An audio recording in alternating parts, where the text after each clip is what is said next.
복음의 소리 시청자 여러분, 주 안에서 평안하시기를 기원합니다. 오늘의 말씀은 요한 1서 3장 3절입니다. 주를 향하여 이 소망을 가진 자마다 그의 깨끗하심과 같이 자기를 깨끗하게 하느니라. 아멘.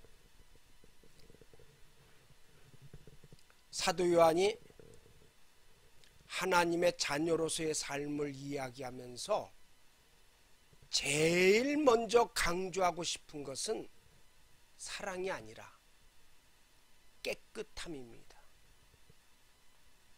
요한 1서는 사랑에 대하여 많은 지면을 할애하고 강조를 하고 있는 것이 사실이지만, 그러나 먼저는 깨끗함이요 사랑은 그 다음이라는 것입니다. 그렇게 볼 때 이 깨끗한 삶이 얼마나 중요한가를 알 수 있습니다. 그래서 사도 요한은 주를 향하여 이 소망을 가진 자마다 그의 깨끗하신 같이 자기를 깨끗하게 하느니라고 하신 것입니다. 6절에서는 그 안에 거하는 자마다 범죄하지 아니하나니라고 하였고, 7절에서는 자녀들아 아무도 너희를 미혹하지 못하게 하라고 말씀하셨습니다. 하나님의 자녀가 어떻게 살아야 하는가를 말씀해 주고 있는 것입니다.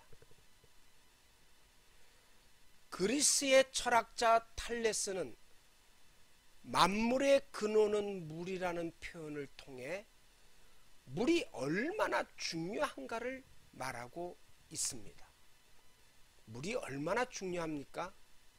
사람이나 동식물에게 있어서 물은 곧 생명입니다.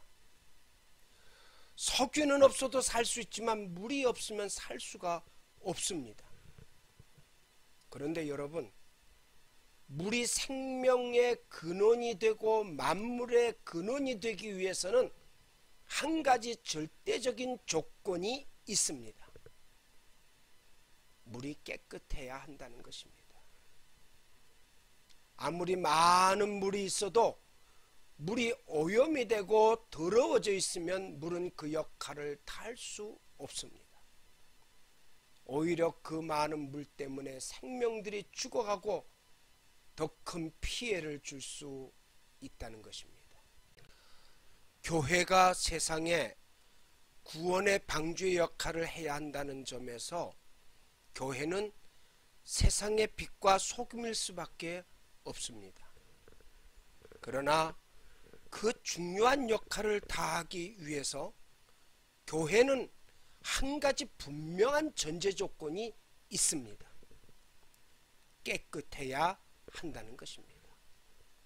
교회가 오염되고 썩고 냄새 난다면 그것은 이미 생명을 상실한 교회요, 교회로서의 가치를 이미 잃어버리고 있는 것입니다. 구원의 방주의 역할을 다할 수 없습니다. 교회가 더러워지면 세상 사람들이 교회를 믿지 않습니다. 교회가 증거하는 구원의 복음에 귀를 기울이지 않습니다. 롯이 구원의 복음을 전했지만 그 사위들이 믿지 않은 것과 마찬가지입니다. 아울러 하나님도 그런 교회를 당신의 도구로 사용하지 않는다는 것입니다. 디모데후서 2장 21절에서 누구든지 이런 것에서 자기를 깨끗하게 하면 귀 쓰는 그릇이 되어 거룩하고 주인의 쓰심에 합당하며 모든 선한 일에 준비함이 되리라고 말씀하고 있습니다. 그릇이 깨끗해야 주인이 사용합니다. 그러므로 하나님의 자녀는 깨끗한 그릇이 되어야 합니다. 우리는 하나님의 자녀입니다. 이 자녀의 이름을 얻게 하려고 주님은 십자가에 돌아가셨습니다. 얼마나 귀한 이름인지 모릅니다. 이 이름을 가진 자는 영원한 소망을 가지고 살아가야 하는 것입니다. 주님처럼 깨끗하게 사시기를 주님의 이름으로 축원합니다. 아멘.